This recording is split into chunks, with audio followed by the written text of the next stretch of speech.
الحمد لله رب العالمين، والصلاة والسلام على أشرف الأنبياء والمرسلين نبينا محمد وعلى آله وصحبه أجمعين. أما بعد، لكتاب رحيق الأزهار في الأدعية والأذكار شداد أذكار أو دعاقانو بموضوع كده جديد وضاحت بسلسلة کې نن الحمدلله شپږم درس دی د الله رب العزت په توفیق او داغه په رحم او کرم سره. په آخرني بیان کې منګه دا خبره ختمه کړې وه چې د دعا د غوښتو آداب څه دي. مؤلف په دې کتاب کې څه د پاسه 20 آداب ذکر کړي د دعا غوښتو دپاره. د هغې ټولو وضاحت شوی،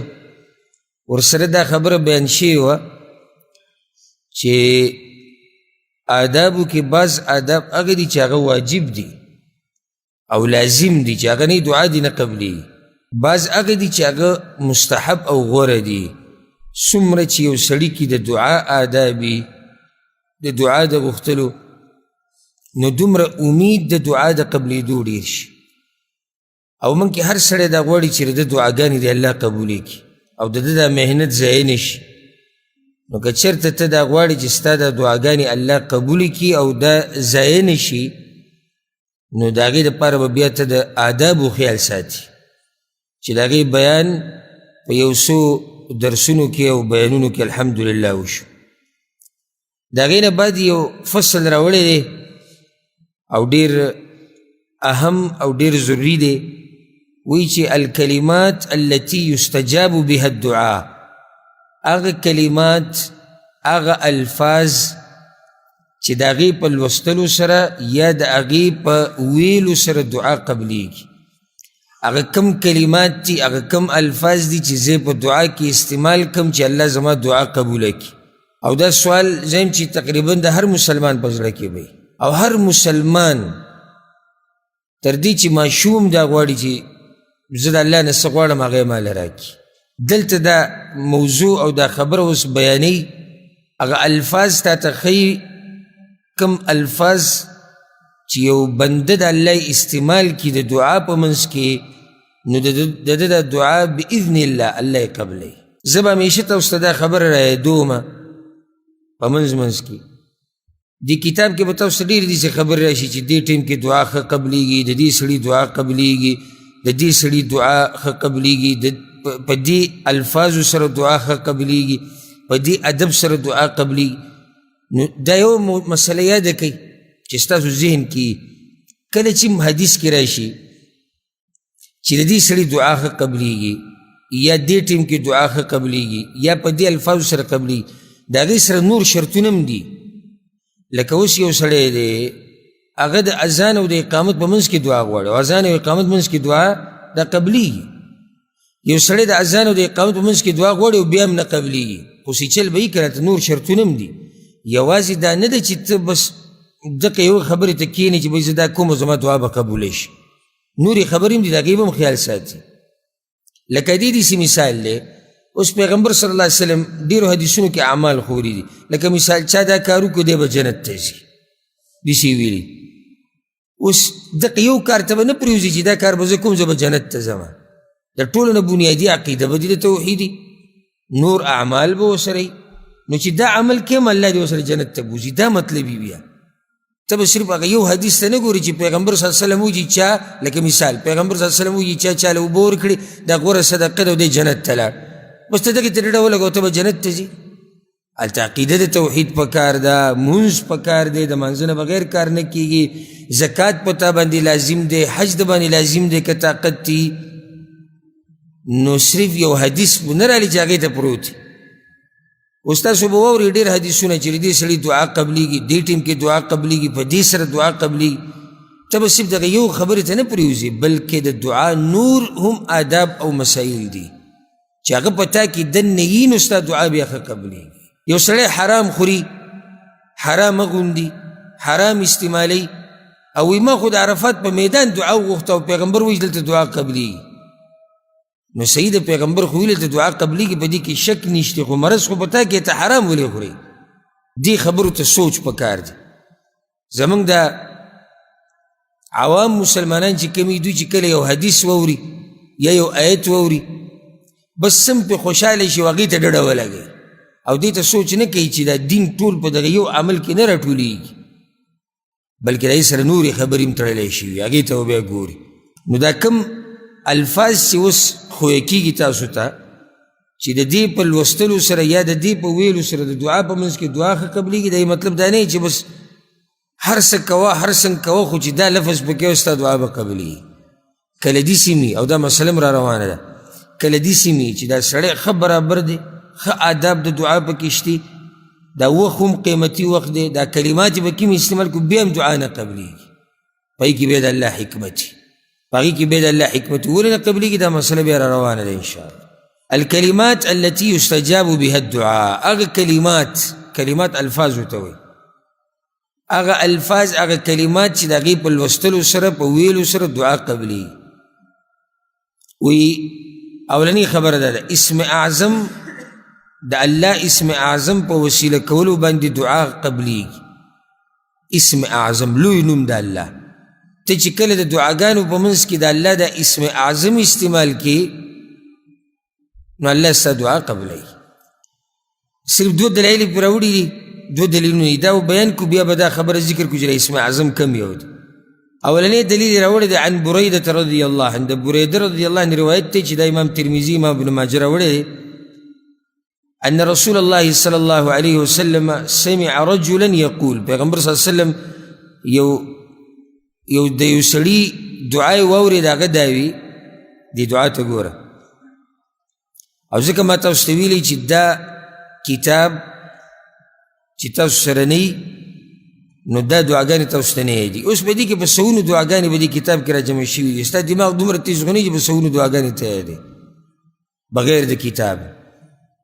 چې تا سره کتاب دا اوس قیمتي الفاظ خو یې کېږي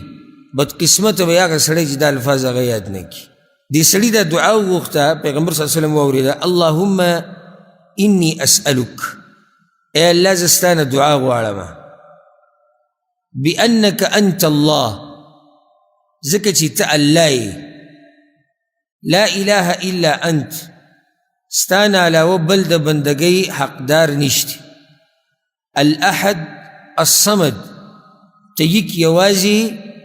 ته بې نیازه الصمد بې نیازه بې حاجته چاته حاجت نه لري خلک تا ته حاجت لري الذي لم يلد ولم يولد اغا الله چې نه تې څوک پیدا دي او نه د الله او نه د الله د چا نه پیدا دي ولم يكن له كفوا احد او د دې الله په شان هیڅوک نشته دا دعا وغوښته مختصر دعا ده خو ډېره اوچته ده ځکه تاسو اوس واورئ پیغمبر صلی الله علیه وسلم دې باره کې څه وایي اللهم إني أسألك بأنك أنت الله لا إله إلا أنت الأحد الصمد الذي لم يلد ولم يولد ولم يكن له كفوا أحد دیوی بیا مخکې به خپل څه سوال کړی څه به غوښتي پیغمبر صلی الله علیه وسلم دا وی فقال النبي صلی الله علیه وسلم پیغمبر صلی الله علیه وسلم وی لقد سأل الله باسمه الأعظم دی انسان په اسم اعظم سره د الله نه دعا وغوښته د الله اسم اعظم یاد کو دا پیغمبر وی الذي اذا سئل به اعطى واذا دعي به اجاب الله وی پیغمبر صلی الله علیه وسلم وی د الله هغه اسم اعظم دی سړي یاد کو چې په هغې سره څوک هم څه غواړي نو ورته میلاویږي او چې کله په هغې سره غوښتنه وکړی شي نو هغه قبلیږي اسم اعظم دا خاصیت دی چې اسم اعظم دی د الله یاد کو بیا چې د الله نه څه غواړي تاله یې درکوي او چې کومه دعا غواړي هغه قبلیږي دې سړي وي د الله اسم اعظم یاد کړی او دا هغه نوم دی چې دی اوس څه غواړي الله به له ورکوي دویم دلیل یې راوړی د انس بن مالک رضی الله عنه روایت دی د امام ابن ماجه راوړی سمع النبي صلى الله عليه وسلم رجلا يقول پیغمبر صلی الله علیه وسلم د یو سړي دعا واورېده دعا یې غوښته پیغمبر صلی الله علیه وسلم واورېد هغه دا وی اللهم إني أسألك يا الله زستان سوال کوما ستان دعا غواړم بأن لك الحمد ځکه چې ستا دپاره ستاینه ده حمد ستاینې ته وایي ټولې ستاینې ټول د کمال صفتونه د خاص د الله دپاره دي هر چې د مخلوق دپاره ستاینه ده نو هغه داسې نشي کېدی چې ته دا ووایې چې پلانې د ټولو اوچتو صفاتو خاوند دی دا نشي کېدی هر انسان کې څه نه څه کمې هغه شتي چې کمې پکې نشته نو هغه یو ذات دی الله سبحانه وتعالی هغه کې کمې نشته هغه کې نقصان نشته هر مخلوق کائنا من کان چې هر څوک دی او چې ستا په ذهن کې راځي غټ نه غټ مخلوق که ستا ذهن کې راځي په ده کې کمې شتي سوای د الله نه نو ځکه ټول د کمال صفتونه دا خاص الله لره دي و یا الله زه تا نه سوال کوم ځکه چې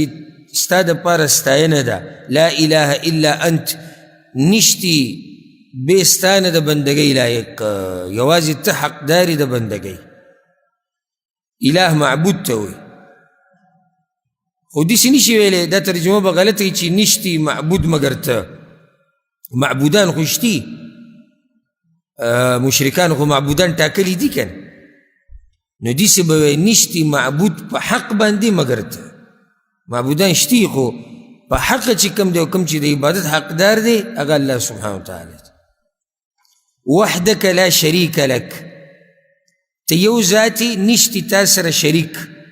هیڅوک تا سره شریک نشتی لا شریک لک هیڅوک سره شریک نشتی د پیغمبر نه والا چې پیغمبران اوچت خلک دي ورسره ملائکم والا اولیاء الله علما نیکان مجاهدین رښتینی چې څومره خلک دي په ذهن کې راځي د مخلوق د یوې ذرې پورې په آخره کې په دې هر څه کې د الله سره هیڅوک شریک نشتی هیڅوک د الله سره شریک نشتی نه ولی نه نبی نه ګټه نه ونه نه بزرگان او نه پیریان او نه ملائک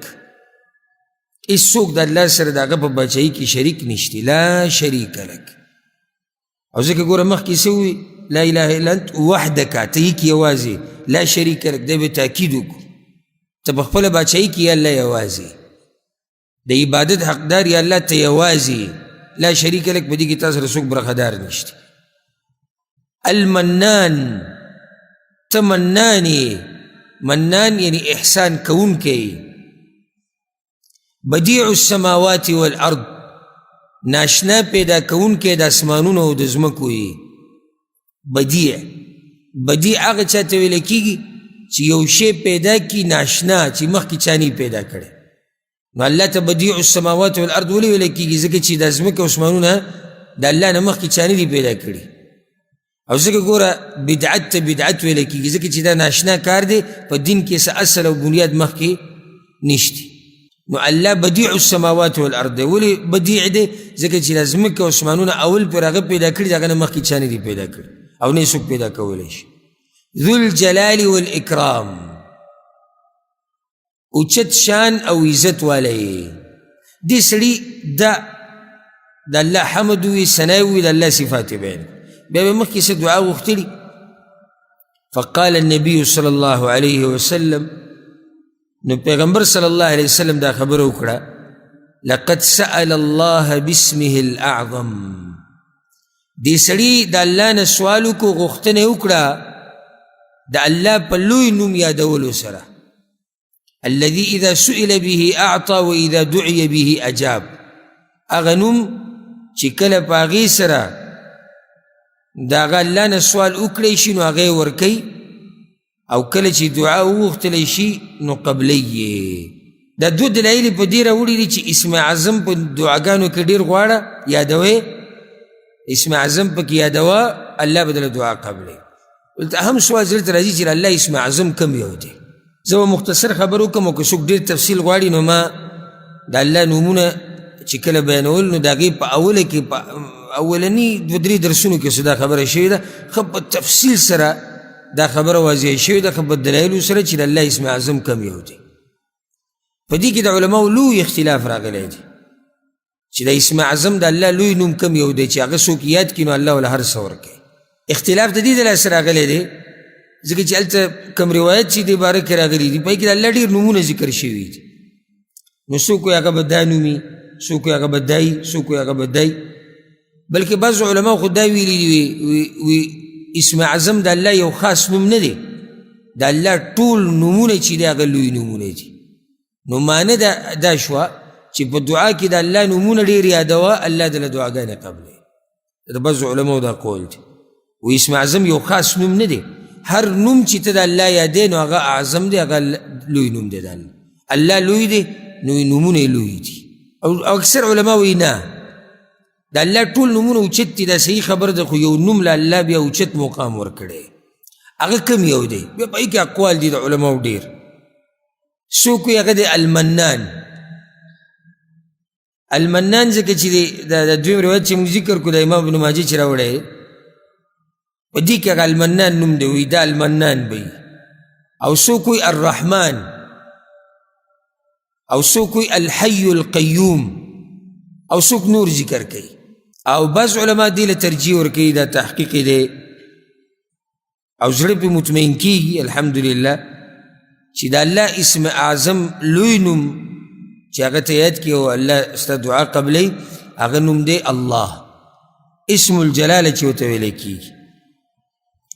ولې دا اسم اعظم دی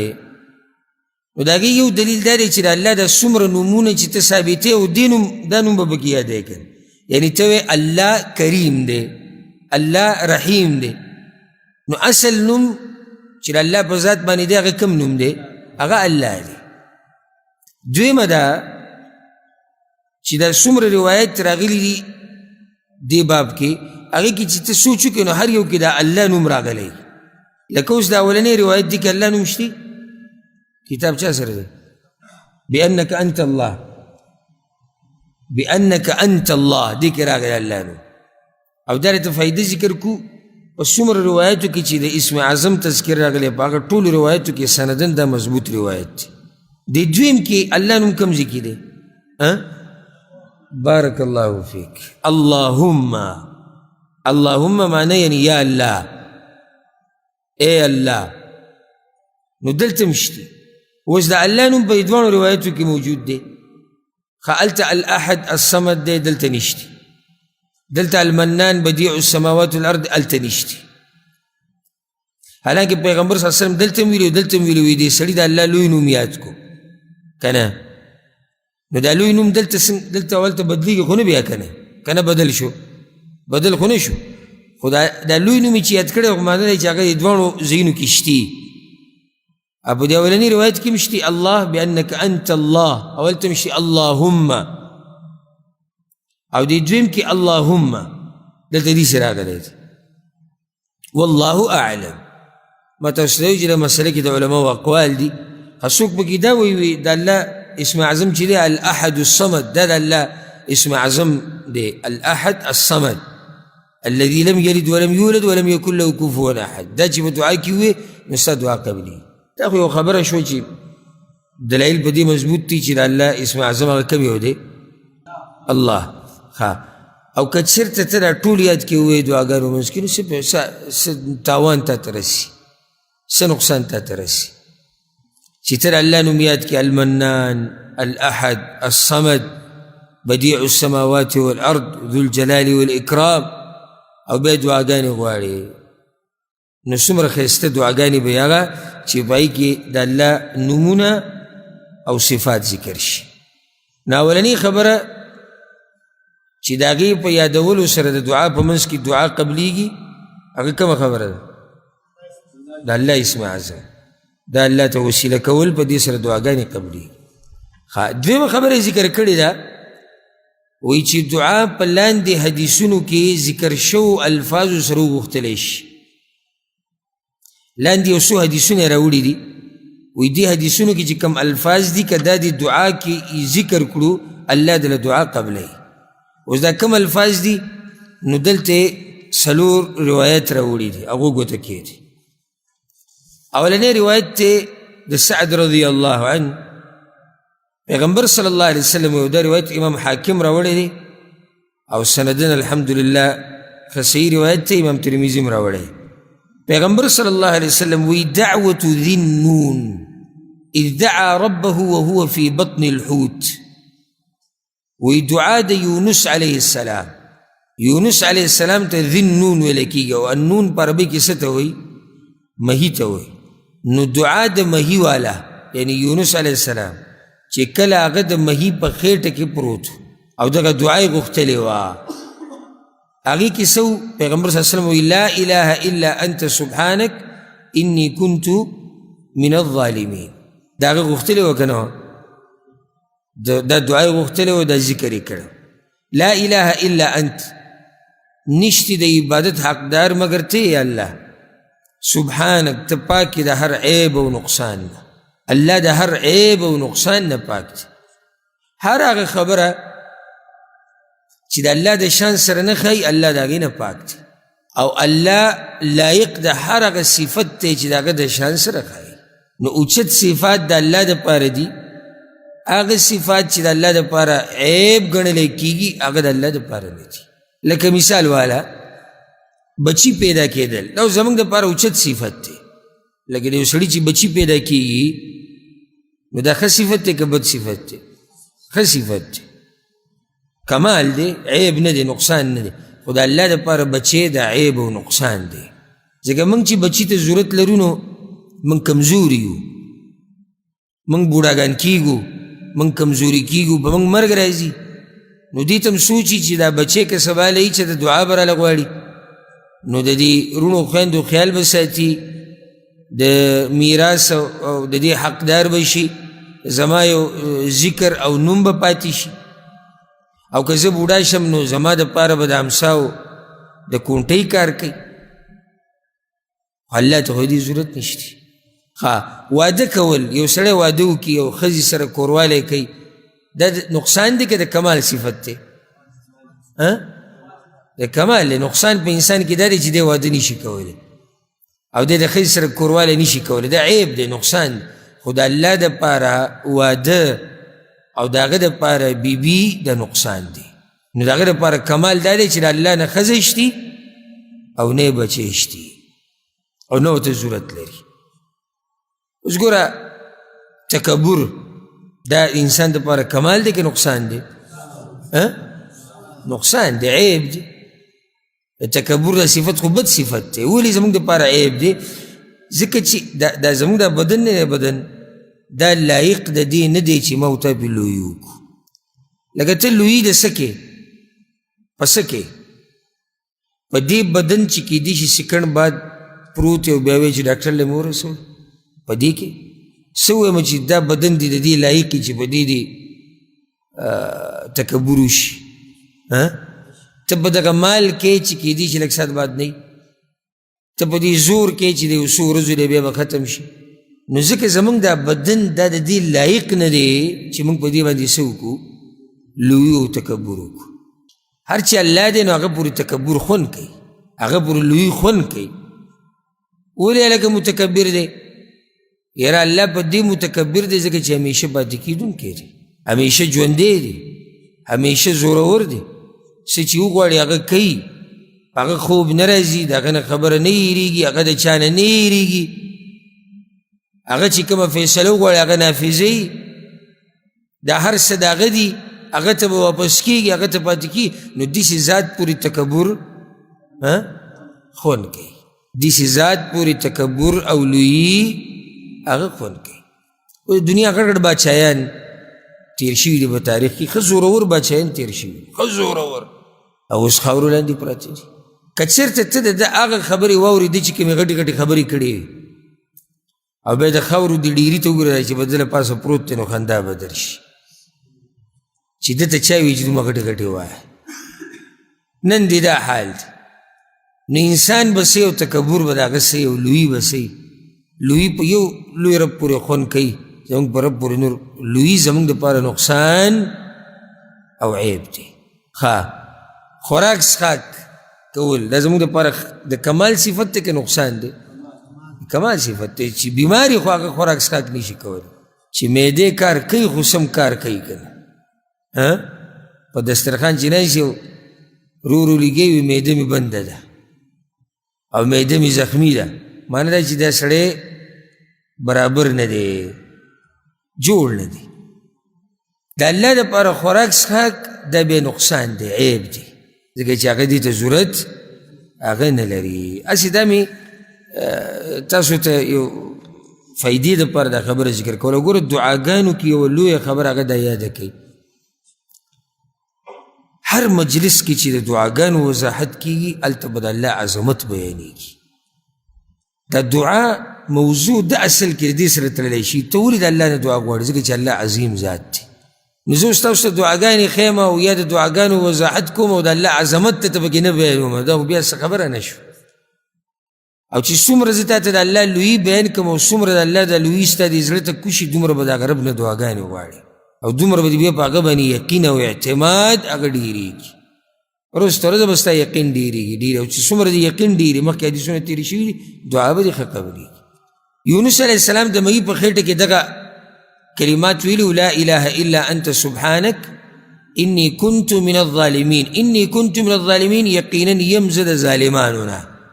ګوره پیغمبرانو ته څومره اوچت خلک دی او د خپل کمی اقرار کوي او ځان ته د کمی نسبت کوي ځکه مخکې موږ سره ادب تیر شوی د ګناهونو اقرار به کوي په دعاګانو کې یوه بله د الله مخکې به عاجزي کوي بارک الله فیک دا د پیغمبرانو عاجزي ده او دا د هغوی اقرار دی په خپله خطا باندې کوتاهي او خطاهي د یونس علیه السلام نه دا شی وه چې د الله حکم ته صبر نه و کړی او خفه شو لاړ د قوم نه وی الله زه ظالمانو کې ته چې څومره د الله په مخ کې خپله کمزورتیا بیانې که نه دومره عزتمند کېږي لکه چېرته چا دا ونوي چې یونس علیه السلام الله ته دا ووایي چې یا الله زه ظالمانو کې او د یونس علیه السلام مقام را کم شو بلکې موږ د یونس علیه السلام دغه خبرې ذکر کوو په دې باب کې چې څومره عزتمند سړی و هغه څومره چې ته الله ته ځان ذلیله کې دومره به عزتمند کېږي او څومره چې مخلوق ته ځان ذلیله کې دومره به ښه په دې ځمکه ننوځي او دومره به ښه ذلیله کېږي اوس پیغمبر صلی الله علیه وسلم سوی فإنه لم يدعو بها رجل مسلم في شيء قط إلا استجاب الله له او دې ته غوږ کېدی په دې کلماتو سره پیغمبر صلی الله علیه وسلم دا هغه خبره په دې کلماتو سره هیڅ یو مسلمان په څه څیز کې غوښتنه نه کوي مګر الله یې هغه لره قبلوي هر یو مسلمان چې دا کلمات او دا الفاظ د دعا په منځ کې وي الله به له د دعا قبلوي کوم الفاظ دي لا اله الا انت سبحانك اني كنت من الظالمين دا چاته دا مسله یاده بیا راشي موږ وایو دعاګانې نه قبلېږي کم یو په موږ کې دعا په منځ کې دا کلمات ډېر وي دا د پیغمبر صلی الله علیه وسلم خبره دی کې شک نشتی وی هر مسلمان په هر حاجت کې چې کله دا کلمات وي الله له دعا قبلوي نو زمونږ دعاګانې چې ورته سوچ وکړي والله چې موږ ډېر شاته پاتې شوي دعاګانې څه دعاګانې نه یو خو کله ناکله زمونږ دعاګانې دي کله ناکله که طبیعت هم برابر وکړو نو سور کې وو یو لاس به اوچت کړو که طبیعت هم ښه نه وي بیا یې څه کوي بله دا که یې غواړو نو بدماشي ده راکې به دا ټیم به راکې یا الله نه عاجزي نه د الله شان بیانول نه خپله کمزورتیا نه خپل ګناه باندې اقرار نه دا قسمه کلمات او بیا به ملا پسې ګرځه چې مولوي صاحب زما د دعا ولې نه قبلېږي ته داسې دعاګانې وغواړې چې الله یې درنه قبلوي او که نه یې قبلوي نو یو دا الفاظ شو یادې کوي لا اله الا انت سبحانک انی کنت من الظالمین دویم عباد بن الصامت رضی اللہ عنہ روایت تی امام بخاری راوڑے دے امام ترمیزی راوڑے دے او دا الفاظ دے امام ترمیزی دے روایت تی پیغمبر صلی اللہ علیہ وسلم من تعار من اللیل سناشنا دعاگانی دی او دا کم ملگری چی دا بیانون نشر کئی نو هغوی ته زما دا نصیحت دی که چېرته زما دا پیغام ورته ورسي چې یوه دعا که د دې مسلمانانو دپاره هغه جدا جدا کړی شي او ورسره په ویډیو باندې ولګولی شي دا به فایده عامه شي. او یو خبره مې ذهن ته راله او بیا یې کومه، دا کم ملګري چې زما دا بیانونه نشر کوي انشاءالله زموږ په ټولو باندې ښه ګمان وي چې دوی به د الله د رضا دپاره که څوک هم دې کې زما د بیان سره بېهوده تصویر لګوي د بیان د چلولو دپاره، نو زه ګوره د ده د دې کار نه بیزاره یم او دا سړی به د قیامت په ورځ د دې ذمهواري. او عجیبه در زموږ پښتانه خو سادهګان دي که نه چې چېرته په آی ډي باندې یا په سجدې باندې زما تصویر ویني او بل ورځ وي ستا په دغه باندې آی ډي باندې وي دغه نشر شو لکه چې کوم ځای کې زما تصویر هغه به زما آی ډي. اوس که واټساپ باندې د چا ته میسیج وکړو او په واټساپ باندې تصویر زما لګولی او دې ته غوښتنه وکړه چې وروره زه سلام علیکم ودې لیکل او زه پلانی یم او داسې زموږ یو جومات جوړېږي یا مدرسه، خلک خو الله دې ورسره محبت وکړي خو محبت کوي به دی به دغه شروع کړي لکه څنګه ته دا پېژنې څوک وایي دا ګوره تصویر ته وګوره که نو یو خو دا سادهتوب هم دی صحیح ده د چا سره مینه کول د دین په بنیاد دا خو لوی عبادت دی خو تحقیق پکار وي داسې نه چې څوک دې په دې کې څه کړي دوکه کړي او داسې ډېر شوي دي. یو پیر چا ورکړي په انټرنیټ باندې زه یاد کړی وم د ده یو مدرسه ده او جومات دی په پاکستان کې او د هغې دپاره ضرورت دی پیسو ته او که څوک دې کې څه مرسته کولی شي الله د رضا دپاره او دی ورته زه یاد کړم دا د ابوحسن پیغام دی نو دا مخکې نشر کړي. خلک خو محبت هم کوي نو ورسره سادهګان دي په دومره قیسو څه پوهي راشه لکه مرسته کوه. بیا ما ته چا د دغه راولېږه وایي که ته موږ له مکمل تفصیل د دې زیرا کې نو چې موږ ښه ټیټ مرسته وکړو ځکه چې دا په لږ څه نه کېږي وایي ملګري ما ته میسیج وکړو وایي که ته موږ ته دغه ځای وښیې چې موږ هلته ورشو نو چې څه پکار یې هغه ورکړو. نو ما یې کوم ځای ته ځې او د څه دپاره ولې کیسه څه ده وایي دا میسیج چې چلېږي. زه وروسته خبر شوم چې قیسه دا روانه او داسې بعضو پکې دا ویلي دي موږ د ده سره ناست یو او موږ د ده شاګردان یو هغه کیدی شي زما سره پاتې شوی یم او که پاتې شوی مې بالفرض څه لازم خو نه چې یو سړی ما سره پاتې شي چې دی څه کوي هغې کې به زه شریک یم که نه دا خو انسانان دي په مجلس کې قسمه قسم خلک کېناستی شي څوک د چا ذمهواري اخیستی شي نشي اخیستی بلکې که چېرته موږ داسې هم ووایو چې یاره دا سړی ښه سړی دی نو ګوره دا مې یاده کړه چې دا هغه وخت پورې موږ وایو چې دی ښه سړی سبا له دی څنګه دی دا خو الله ته پته ده که نه اوس سبا له دی یو غلط کار وکړي بیا ما ته یو سړی وایي تا چې بله ورځ وایي چې دا ښه سړی دی خو ما بله ورځ وایي چې ښه سړی دی که نه د سبا نه زه څه خبرې یم زړونه خو د الله په ګوتو کې دي. هغه یو سړی راغی د پیغمبر صلی الله علیه وسلم هغه نصراني ایمان یې راوړو د پیغمبر صلی الله علیه وسلم په مجلس کې کېناست بیا لاړ مرتد شو پیغمبر یې لیدلی و او بیا مرتد شو. اوس دې باره کې به څه چې دا خو د پیغمبر سره ناست خو ناست اوس مرتد شو که نه. نو زما دې رونو ته ټولو ته دا نصیحت دی چې ګوره هر ځای کې زما نوم یا تصویر وینې دی مطلب نه دا زه یم. ډېر ملګري دي چې الله دې ول اجرونه ورکړي چې دا بیانونه نشر کوي او زه پې خوشحالېږم په دې باندې چې څوک زما دا بیانونه نشر کوي او زه کوم هم دې دپاره ما دې دپاره نه دي کړي چې زه کمره کې بند کړم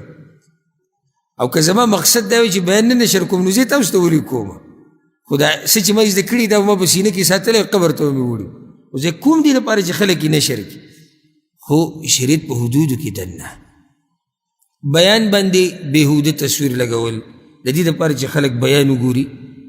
قیامت په ورځ دا سړی زه به ترې الله په مخ کې تپوس کوم دا زما د پیغام ټولو ته ورسوي. شرعي حدودو کې دننه یو تصویر دی ولګوو چې شریعت کې د هغې ګنجایش دي لکه مثال کې موضوع ده هسې مثال په ځمکه باندې زکات شتي او که نه او چا ورسره د ځمکې تصویر لګولی دی یا مثال کې مالی لین دین دوه کسان ولاړ دي یو بل له پیسې ورکوي راورکوي دا اوس مناسب دي که نه خو چې غیر شرعي تصویران او دا ما ته پته ده چې دا نن سبا یو طریقه راوتې ده چې څومره ته داسې ګډ وډ تصویر لګي هغه ویډیو کتی کېږي د الله نه یره پکار ده او دا تصویر چې څومره خلک بیا ګوري څومره خلک نو ګناه په دغه کس ده او الله به موږ له انشاءالله د دې بیان اجر راکوي. نو د تاوان وکړو که ګټه وکړه تاوان دې خوشحاله چې بیان ډېر چلیږي خو دا تصویر چې څومره خلک ګوري خو ته ګناه هم ګټې که نه نو دا دغه ملګرو ته خفه کېږي دا نه معنه دا اصلاحي خبره ده او زه ګورې د دې هېڅ قسمه قیسې ذمهوار نه یم هېڅ قسمه قیسې زه ذمهوار نه یم زه ذمهوار د هغه بیان یم چې ما کړی دی زما په آواز هغې زه ذمهوار یم اوس که داسې وشي چې د بل چا زما آواز راویستی هغې بیا تحقیق پکار دی نور چې زه څه ووایم او ما ته یقیني پته زه د هغې ذمهوار یم شکرا تپوس کولی تا ولې دا خبره کوله زه به یې وضاحت وکړم خو دا انټرنیټ کې هلته ده و ټویټر کې ده و فیسبوک کې ده و ټیک ټاک کې ده و پلاني شي کې ده زه دې قصو نه څه خبرې کوي څوک به کوي که نه پوه شوي که نه بل یو کس ما ته ده ووي ټیک ټاک پورې خبره راله وی ټیک ټاک ما ته وی شیخ صاحب وی دغه ټیک ټاک کې ستا د بیانونه ډېر مزدار دی او دغه ستا د آی ډي ما ټیک ټاک کې زما آی ډي څه کوي او ټیک ټاک کې زه څه کوم ها دا بعض ملګري دي الله دې ول اجر ورکړي بیانونه نشر کړي دي لګیا دي دا خبیثان پکې خباثت نشر کوي فاسقان پکې فسق نشر کوي ده پکې بیان نشر کړي الله دې ول اجر ورکړي وګوره دا زه نه یم دا مه یاده که دا زه نه یم وګوره نو دې خبرو کې احتیاط پکار دی ځکه چې په دې باندې بیا څه چل وشي هغه عوام چې تحقیق نه کوي هغوی ته بیا بله مسله بیا جوړه شي او داسې خلک دي چې تحقیق نشته که نه اوس دی چې درس راتلم اوس دا ټیم ما ته میسیج راغی او بس ما موبایل درس راتلم موبایل مې بندو درس راځم زه موبایل بندو چا موبایل مې بندو به دا میسیج راغی ما زه چې وګورو چې څه دي مختصر کلیپ و مختصري زه اورم نو په هغې کې دا وایي چې لکه ته برای کرم دا معلومات ما له راکړې ځکه چې دلته کسان لګیا دي وایي په د اهل بدعو کې او زه یې تنګ کړم چې دی په سعودي عرب باندې بند دی نو ولې دی بند دی که دی حق پرست خو دی په سعودي عرب نه بندېدو که نو ما اوس د دې څه جواب یو سړی په سعودي عرب کې ناست دی او په سعودي عرب بند دی دې دغه ته چې سوچ کړی ناست په سعودي عرب کې دی او بند په کوم ځای دی بند په سعودي عرب دی ښه نو دا اوس دا کبر چې راته اوس کې دې دومره ساده سړی دی لکه دې ته سوچ نه کوي چې دا بیانونه کوم ځای کې دي د کوم ځای نه را روان دي که زه په ملک کې خو تاسو به لیدلی وي زه هلته په ملک کې یم نو هرې خبرې څه کوئ تحقیق کوئ بې تحقیقه خبرې دا مه منئ او مه د هرې خبرې نسبت ماته کوئ چې دا وجود دی دا وجود دی او دا بد او دا بد یو وخت کې دغه نشر شوی دا خبره اهمه ده ځکه ذکر کوم چې زما دا غاړه ازادي د الله په مخ کې چا څه خبره نشر کړې وه د هغه کس نوم ابو حسان هغه هم کنیت ابو حسان ما ته یو کس میسیج وکړو چې دا خبره تا څنګه کړې ده نو دا دې به کوم دلیل کړې نو ما څه خبره کړې ته خبر راولې هغه څه لیکلي و هغه یې راولېږل وایي دا وګوره دا ستا ما دا زما نه دي وایي دا نوم چې ورته لاندې ابو حسان لیکلی ما دنیا کې یو ابو حسان دی صرف په ضد ابو حسان یادېږم ته به دا خبرې کو بل څوک به یې که نه د الله بنده هغه به هم کنیت ابو حسان نو ما خبرې اول تحقیق کوو چې دا زه یم او که نه نو الله یې زموږ په حال رحم وکړي ما خبره دا کوله چې دا ملګري که چېرته یو دعا جدا کړي نو فایده به عامه شي بیا ورسره دغه دعا که په ولګي په ویډیو باندې او دا عوام مسلمانان یې ګوري نه به ډېره فایده ورکړي اوس د عباده بن الصامت دی روایت ته ګوره پیغمبر صلی الله علیه وسلم من تعار من اللیل څوک چې د شپې راپاسي څوک چې د شپې راپاسي یعنې خوب منځ کې راپاسي خوب منځ کې سړی کله راپاسي کله سړی ویریږي ټګی شي یا ډډه بدلی را بدلی سترګې کولاو شي دا ډېره قیمتي دعا ده ګوره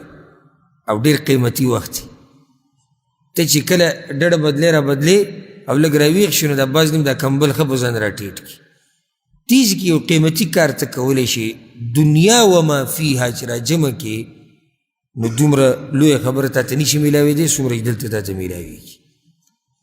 پیغمبر صلی الله علیه وسلم وایي دا سړی چې د شپې راپاڅېدو کېناستو دعا یې ووی هغه دعا یې څه ووی لا اله الا الله وحده لا شريك له له الملك وله الحمد وهو على كل شيء قدير الحمد لله وسبحان الله ولا إله إلا الله والله أكبر ولا حول ولا قوة إلا بالله آسان ذکر دی لا إله إلا الله وحده لا شريك له له الملك وله الحمد وهو على كل شيء قدير وسبحان الحمد لله وسبحان الله ولا إله إلا الله والله أكبر ولا حول ولا قوة إلا بالله. هذه ترجمة مرتوك. لا إله إلا الله وحده نشتی د عبادت حقدار مگر اللہ دے وحده یک یوازی لا شریک له دا غیر سره هیڅ څوک شریک نشتی له الملک خاص دا اللہ دا پار باچائی دا وله الحمد او خاص اغل رستائن دا وهو على كل شيء قدیر او اغل پا ہر سیز باندے قادر دے الحمد للہ طول دا کمال صفتنا خاص اللہ لردی وسبحان اللہ او پاک دے اللہ ولا الہ الا اللہ دا اللہ نا علاوہ بل دا بندگی حقدار نشتی واللہ اکبر اللہ دا طول نلوی دے ولا حول ولا قوة الا باللہ نشتے دا گنانا دا بچکیدو او پنیکی باندی قدرت مگر صرف دا اللہ پا توفیق سرا دا مطلب دی یعنی یا اللہ زد آغا وقت پوری گناہ نشم پریخو دے او زد آغا وقت پوری استا عبادت نشم کولے ترسو جی تامالا طاقت نہیں را کرے لا حول ولا قوة الا باللہ ترجمہ داد کت گناہ پریدی کنا نزان تا بوچت نظر مگورا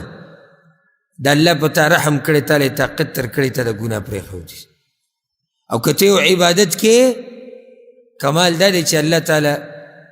توفیق در کرے دے نزکت دا عبادت کی دا دعا دی سڑیوی ثم قال بیوی رب اغفر لی او بی دوی چی اللہ ماہو بخا او قال یہی دی سیوی گورا پیغمبر صلی اللہ علیہ وسلم دی سیوی دی سڑی دا الفاظ ہوئی دا الفاظ چاہتے ہیں دی وی وائی سے لا الہ الا اللہ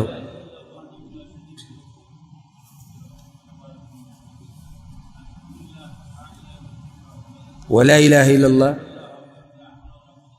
بارك الله فيك دا كلمات تيوي ثم دعا پیغمبر صلی اللہ علیہ وسلم بیدی سلی دعا وغوختا یعنی خپل ځان د پاره د الله نه سحاجت وغه وغوخت استجیب له الله بدل دعا قبله وصرف دانا فإن توضأ وصلى او کچرت دا سڑے دا تلائین پاسی دو چاردائمی ہوکو منزی ہوکو قبلت صلاته دا منزو لما اللہ قبلے زگور دے فضیلت وظیفہ دا ویا دے کہ سب نمونو ناشنا وظیفہ دا پا وظیفو بسی چی گرسی سمر اوچتا وظیفہ دا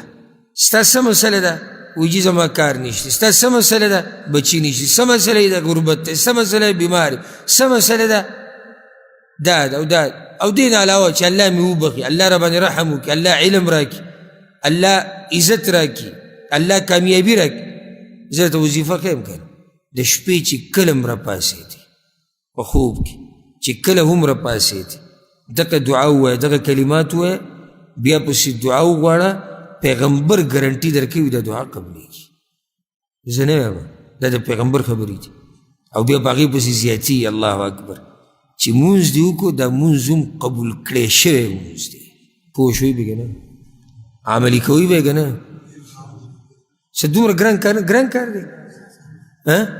تا چی خوب کرا پاسی او تگئی شوی وہ بگا اس کی کنا اس کی خب پاسی خب بس کی بلکہ دا موبائل دا نشیز پکی موبائلو مگوری کچھ تا کرنگ شوی او دی وزیرالا تا چتا میسیج را گلی ضروری گوری بگی موبائل کتا داگی پا زید داوے لا الہ الا اللہ وحدہ لا شریک له له الملک وله الحمد سب دا ٹیم دا تشمار کم چیب بیانوائی جی سمرہ اگدد وعیرہ فورے گونا لا الہ الا اللہ وحدہ لا شریک له له الملک وله الحمد وهو على كل شيء قدير الحمد لله وسبحان الله ولا إله إلا الله والله أكبر ولا حول ولا قوة إلا بالله اپا دی بندی ولگی دو شپاڑ سکنڈا تا دا ختم کرو بیدو یا اللہ فما بانی رحمتون دا دنیا و دا آخرت رو یا اللہ او یا اللہ ما بخا او یا الله زما د دنیا او د آخرت مسلې اسانې کړه. شپږو سیکنډه دا شو، ټول 40 سیکنډه کې تا داسې دعا وغوښته چې الله یې قبلوي. 40 سیکنډه کې تا داسې دعا وغوښته چې الله یې قبلوي. نو که پاسې دی اودس دې وکړو 2 رکعاته دې وکړو یو پاو ساعت هلته دې ولګول 20 منټه دې ولګول نو داسې یو نعمت به ته را پیدا کړي چې د دې سره مقابله وکړي قبوله کړی شوي دعا او قبول کړی شوی مونځ که نه اوچت نعمت نه دی. بدبختي زمونږ ده چې مونږ ته دا قسمه عبادات دا مونږ ته نه دي معلوم، یا زمونږ بدبختي دی. او بیا زمونږ اکثر مولیانو ته د الله هدایت وکړي هغوی دا مونږ ته نه دي بیان کړي، او که راته بیان کړي دي نو اکثر هغه اذکار دي چې هغه څه دي کمزوري روایتو کې دي. لکه اوس دغه رونه که زما دا بیان ورته چې ته ورسېدو او رسي ورته کله ناکله داسې اوري ځکه اجارتونه چې په ما کې خو بیان اوري که دا چې وظیفې خلکو ته ښیي په فیسبوکو کې دا ښایسته وظیفه نه ده. ښه په صحیح حدیث کې ده، امام بخاري روایت راوړی، امام ترمیزي راوړی، ښه صحیح سند والی روایت دی، بیان یې که خلکو ته. نو ولې موږ سره د دې صحیح وظیفو څه کمی راغلی دی چې موږ کمزوري شروع کړو؟ صحیح را سره ښه ډېر رښتي نو کمزورو ته څه ضرورت دی که نه؟ ښه دریم روایت یې راوړی دی او دا دریم قسم الفاظ دي چې دعا منځ کې دي الله یې دعا قبلوي. عن انس رضی الله عن انس بن مالک، دا روایت امام ترمذی راوړی دی، سندن الحمدلله دا حدیث صحیح دی. پیغمبر صلی الله علیه وسلم وی الذو بیا ذا الجلال والاکرام، پیغمبر صلی الله علیه وسلم په خپلو دعاګانو کې لازم ونیسئ. پیغمبر وی په خپلو دعاګانو کې لازم ونیسئ دا ټکي یا ذا الجلال والاکرام، ای اوچت شان او عزت والا ذاته. په دعا کې دا څه وایه ډېر وایه، څه وبکې وایه یا ذا الجلال والاکرام، یعنی ای اوچت شان او عزت والا ذات. لکه ته یا الله ما وبخه که نه نو داسې وایه یا ذا الجلال والاکرام ما وبخه، یا ذا الجلال والاکرام په ما باندې رحم وکړه، یا ذا الجلال والاکرام ما د قبر د عذاب نه بچ کړه، یا ذا الجلال والاکرام زما مسائل اسان. دا ذو الجلال والاکرام دا ډېر وایه نو دعاګانې به دله الله ډېرې قبلوي. نو دا سویم ذکر شو، سویم قسم الفاظ شو. دریم که اسم اعظم ورسره کې د هغې سره څلورم شو. ښه دا بل به آخرنی ذکر کو، دا هم دلته آخرنی روایت چې راوړی دی سبحان الله ډېر ناشنا روایت دی او دا امام نسائی راوړی دی، امام ترمذي راوړی او دا راته یعنی یو د خوشحالۍ زیری درکم چې څوک د قرآن او حدیث سره تعلق ساتي نو دا ښایسته ښایسته نعمتونه الله د هغه په نصیب کوي. دا خواږه حدیثونه دي والله که چاته زړه کېږي سړی وي چې عمر له مې اورېدی ورته ناست او چې دا د پیغمبر د خولې نه راوتي و د صحابه کرامو سره ناست و څومره ناشنا خوند به یې او الحمدلله هغه شان تر و تازه الله موږ ته رارسولي، تر و تازه. دا علما د دعاګانو د شکریه حقدار نه دي؟ څه د پاسه 1400 کاله وشو هغه دین تا ته هغه شان بیانوي که څوک پکې کمی زیاتې وکړي هغه ته داسې ویښته راوباسي لکه د وړو نه چې وباسي. د عالم د شکریه او د عزت حقدار نه دي؟ تا خو غم د خېټې راغستی دی سهار شي شپه شي د څه نه ته څه خبرې چې چا ضعیف حدیث جوړ کړو که چا دروغ وي که چا ته د څه نه څه خبرې. هغه عالم ته دعا کوه چې غریب سهار ماښام دغه غم یې راغستی چې څوک په دې دین کې کمی زیاتې ونه کړي، هغه ته دعاګانې کوه. وده څومره ښایسته حدیث دی ګوره. انس بن مالک وایي جاءت ام سلیم الى النبي صلی الله علیه وسلم، ام سلیم راله په پیغمبر صلی الله علیه وسلم پسې. پیژنې ام سلیم د انس رضی الله عنه مور ده، دا ډېره پوهه زنانه او دې سوال ته خو یې ګوره که نه یا رسول الله علمني كلمات ادعو بهن في صلاتي. یا رسول الله داسې الفاظ او داسې کلمات راته وښایه چې زه په خپل مانځه کې په هغې سره غوښتنه کوم د الله نه په مانځه کې یا په خپله دعا کې په هغې سره غوښتنه کوم. کلماتو ته ګوره پیغمبر صلی الله علیه وسلم یې ښیي. قال پیغمبر صلی الله علیه وسلم ورته وویل سبح الله 10 سبحان الله وایا لسپیری سبحان الله وایا لسپیری واحمديه 10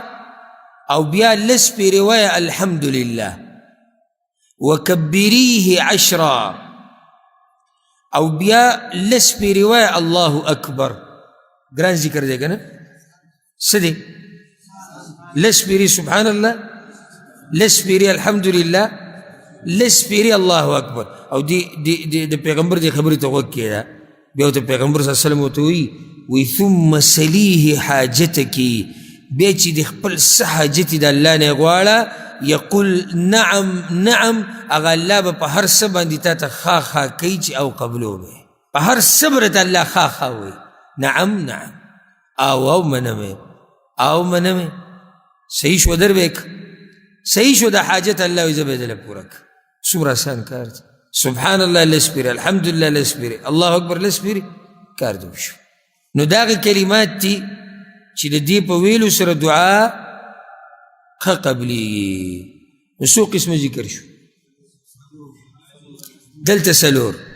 اسم اعظم سره څو شو پنځه یو اسم اعظم چې یعنی اسم اعظم ویل پکار دعا منځ کې نو دویم دعا د یونس علیہ السلام لا اله الا انت سبحانك انی كنت من الظالمین در دعا په منځ کې ویل نو دریمه د شپې چې څوک راپاسي او هغه ذکر وي هغه ذکر شو سلورم یا ذا الجلال والاکرام نو پنځم لسپیری سبحان الله لسپیری الحمد لله او لسپیری الله اکبر چې څوک دا وایي نو الله یې دعاګانې ښه قبلوي په دې باندې به اکتفا وکړو انشاءالله را روان درس کې یو بل ناشنا فصل دی وی د دعا د قبلېدو وختونه او ځایونه دا هم ډېر قیمتي موضوع ده یعنی کوم ځای کې الله دعاګانې ډېرې قبلوي او په کوم وخت کې ډېرې ښه قبلوي الله دې موږ پوه کړي په قرآن او په حدیث باندې او الله دې زموږ دعاګانې قبولې کړي هذا والله اعلم وصلى الله وسلم على نبينا محمد وعلى آله وصحبه أجمعين.